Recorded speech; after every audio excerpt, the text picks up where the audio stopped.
Bonsoir tout le monde, c'est un honneur pour moi d'être ici. Il y a un seul slide que je vais vous montrer, c'est celui-là. On va rester à celui-là.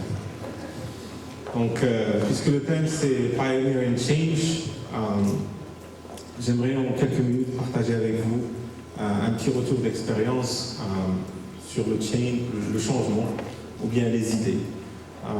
J'ai commencé ma carrière, comme vous, un jeune ingénieur, très binaire dans ma tête. Et dans mon premier emploi, ou là où j'ai travaillé, à chaque fois que j'avais une idée, je voulais partager une idée, j'ai vécu une sorte de frustration. Et je n'ai pas compris qu'est-ce que c'est que l'interaction humaine. En fait, il y a une différence entre programmer un ordinateur et programmer un humain. Mais ils se ressemblent aussi. La seule différence, c'est que l'ordinateur n'a pas d'émotion. Il n'a pas d'ego. Alors que l'humain, si, il a un ego. Nous, les ingénieurs, on a tendance à se délaisser de cette partie humaine de la chose quand on veut partager une idée. On a tendance à dire, voilà, c'est 1 ou 0, c'est logique ou pas. Mais ce qu'il faut comprendre, c'est que dans l'environnement de travail, il y a quelque chose qui s'appelle la dynamique collective. Cette dynamique collective est très simple. On doit se mettre à la place de la personne à qui on propose une idée. On doit se mettre à la place de la personne que l'idée va impacter au quotidien. Comment il va la prendre? Est-ce qu'elle va le menacer ou pas? Est-ce qu'elle va lui donner un sourire ou pas? Si on ne comprend pas ces aspects, c'est très difficile pour nous de convaincre la personne. Il y a des exemples que je peux partager avec vous. Ça fait maintenant 3 ou 5 ans que je vis une passion. Et cette passion, beaucoup de mes amis la regardent comme une folie. On m'appelle fou parce que je suis la personne qui veut dématérialiser mon Qatar, qui veut dématérialiser le Qatm, qui est en train de balancer des termes comme une application mobile qui s'appelle Imqatm, un site web qui s'appelle Imqatara. Et j'avoue qu'il y a 5 ans, je peux comprendre pourquoi ça a été fait. Mais j'étais convaincu d'une chose, que si ce changement devait arriver, c'est qu'il devait bénéficier tout le monde. Beaucoup de personnes ont dit qu'au début, on ne peut pas dématérialiser l'accès à Al-Muqata'a parce que ça tue une sous-économie où les gens touchent quelque chose, donc ils vont bloquer. C'est vrai, c'est la réalité, parce que toute idée de changement vient aussi de la réalité des choses. On peut choisir d'ignorer cette réalité ou on peut accepter cette réalité et composer avec. En fait, le mindset que mon équipe avait adopté avec moi, c'est qu'à chaque problème, on ne va pas regarder ça comme problème, mais on va regarder ça comme opportunité. Alors, c'est quoi les problèmes d'une dématérialisation ou d'un changement? Est-ce que le Marocain peut concevoir ne pas avoir un Qatar? Quelqu'un de très haut placé au pays m'avait dit tu es fou parce que tu as investi beaucoup d'argent et beaucoup de ton temps dans quelque chose qu'un jour disparaîtra, c'est-à-dire la légalisation de signature. Mais ce qu'il n'avait pas compris, c'est que c'était pas mon Qatar, c'était pas mon but. Mon but, c'était la société. Au Maroc, on a un problème qui s'appelle la confiance sociétale. Ce problème, il est un handicap et c'est pas moi qui le dis. Moi, je l'ai juste observé. Il y a un rapport de la Banque mondiale qui dit la même chose, que notre société souffre de confiance. En fait, le problème s'aggrave d'année en année, que maintenant, ce problème s'approfondit pas seulement au sein de la société marocaine, mais au sein des familles marocaines. On n'arrive pas à se faire confiance. L'idée est que comment on peut adopter le digital pour améliorer cette confiance sociétale. Le fait que, personnellement, j'ai vécu 10 ans aux États-Unis, j'ai légalisé ma signature 2 fois sur 10 ans. Et quand je suis rentré au Maroc, je dois la légaliser à chaque reprise. Si je signe une démission, un contrat de travail, un contrat de loyer, n'importe quel contrat, même un PV d'une assemblée générale doit être légalisé. Pourquoi? Parce qu'on ne se fait pas confiance. C'est malheureux. Donc on a 2 choix. Soit on attend que vous, la nouvelle génération, améliore cette confiance, soit on adopte des outils pragmatiques pour le faire. Comment une application peut augmenter cette confiance sociétale? Je vais vous donner un autre exemple. Aujourd'hui, quand quelqu'un a besoin d'une femme de ménage, qu'est-ce qu'il fait dans une société marocaine? Il prend le téléphone et il appelle quelqu'un en qui il a confiance pour recommander une personne. Okay? Donc notre société travaille à base de confiance, mais en même temps, on n'arrive pas à se faire confiance. Donc comment un outil peut améliorer ça? On a tous entendu des histoires de personnes qui se sont fait agresser sur Avito. Par exemple, je peux vendre un PC portable, quelqu'un débarque, va m'agresser et partir. Comment je peux avoir une plateforme digitale pour adopter ça? L'idée est simple. Il faut composer avec notre manière de faire. Pourquoi on a commencé par Moqata'a? Parce que c'est le début de la paperasse.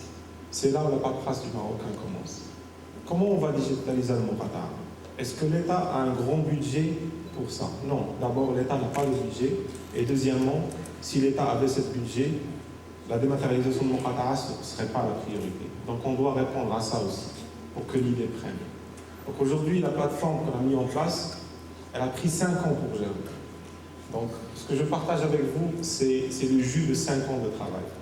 Donc il ne fallait pas commencer par dire, voilà, on va mettre des machines et on n'a plus besoin d'interagir avec des humains. Ça a changé en disant, voilà, les humains vont rester sur place. Maintenant, c'est juste qu'ils ne vont pas voir ce citoyen, ils vont traiter sa demande à distance. La demande se fait entièrement d'une manière biométrique à travers un selfie, signature du document, la photo, et l'agent va signer électroniquement la légalisation pour que le citoyen l'imprime chez soi. L'interaction existe toujours, maintenant elle est digitale. Et c'est un système qui coûte cher, qui c'est qui va le payer? C'est simple. Aujourd'hui, c'est un service à valeur ajoutée. Le citoyen qui n'a pas d'argent ou qui ne veut pas payer va se déplacer et utiliser le système gratuitement. Celui qui ne veut pas se déplacer va payer moins de 10 dirhams pour le faire. Maintenant, à partir de ces 10 dirhams, on va rémunérer l'agent qui traite la demande. Comme ça, l'agent ne va pas rejeter la technologie. Un muqaddam qui livre un certificat de résidence sans voir le citoyen va toucher un pourcentage de ces 9 dirhams 50 que le citoyen va payer. Okay? Et là, on rentre dans un modèle inclusif, une approche inclusive. Parce qu'on a beau à critiquer le muqaddam et à le traiter de corrompu, mais la réalité est là. Ce muqaddam fait partie de notre système, de notre culture. C'est un élément important de l'appareil sécuritaire. C'est un élément important de l'administration marocaine. Il est mal payé, c'est la réalité. L'État ne va jamais améliorer sa condition. À travers l'innovation, on peut faire ça. À travers une approche sociétale et inclusive, on peut faire ça. Donc l'idée, c'est ça. C'est à chaque fois qu'il y a un problème, on le résout. Pourquoi on ne vend pas la plateforme? Parce qu'on ne veut pas rentrer dans des appels d'offres et dans la préparation de budget. La plateforme de l'administration. Donc on résout un problème pareil. La fraude, aujourd'hui, si on arrive à mesurer l'impact de la fraude sur notre société, on ne peut pas, parce qu'il n'y a pas de data. Donc, comment on élimine la fraude? C'est simple. Aujourd'hui, si je vous ramène un certificat ou un document cacheté, vous n'avez aucun moyen de valider d'où il vient. Mais si je vous imprime un QR code que j'ai imprimé chez moi sur le document, vous le scannez en 3 secondes ou 2 secondes, vous allez avoir l'authenticité du document et voir l'original sur Internet. Voilà un autre problème qu'on résout. Donc, nous, on a identifié 38 problèmes dans la société qu'on peut résoudre. Je vais vous donner 2 exemples avant de terminer. Nous avons au Maroc 1 million de personnes qui ne travaillent pas et qui ne sont pas formées ou éduquées.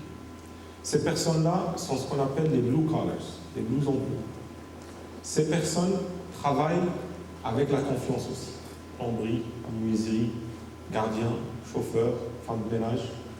Ce qu'on a besoin de faire, c'est 2 choses. Les éduquer sociétalement en leur donnant un outil qui leur fait comprendre qu'il faut travailler sérieusement parce que je suis noté, et surtout, il faut améliorer le volume de transactions. C'est-à-dire, au lieu que moi j'embauche le plombier que mon copain connaît, que quelqu'un connaît, je vais me référer à l'application qui est activée sous biométrie et à travers la commune, quand je dépose ma signature pour ne plus venir à l'administration. Donc c'est un accès gratuit à tout le monde. Donc cette personne peut faire la même chose et je peux faire du rating, c'est-à-dire quand quelqu'un me fait une prestation, une femme de ménage ou un gardien, je peux faire ce rating-là. Et ce n'est pas comme une plateforme ouverte où n'importe qui peut faire le rating de la personne. Je vais lui donner 5 stars et ainsi de suite. Mais là, je peux embaucher n'importe qui que je ne connais pas et je peux lui faire confiance. Je peux faire date avec une personne que je ne connais pas. Donc l'important, c'est créer un lien digital de confiance entre ces personnes. Comment on peut aider l'économie à travers le microfinance? Aujourd'hui, si je veux un petit crédit de 10 000 dirhams, il me faut un dossier comme ça et toute une commission qui va se réunir pour décider si je mérite d'emprunter 10 000 dirhams ou non.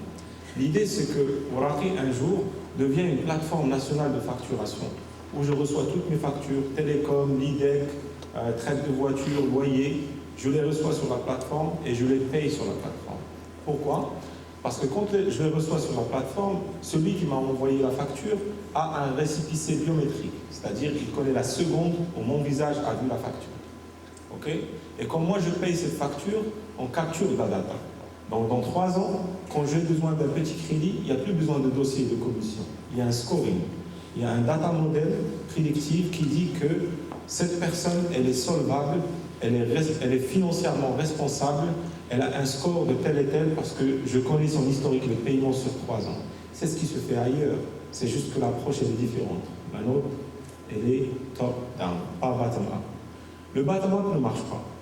Si au début on avait dit à ces décideurs et ces ministres, écoutez-nous, le top-down ne marche pas, votre approche ne marche pas, la nôtre marche, ça n'aurait pas marché.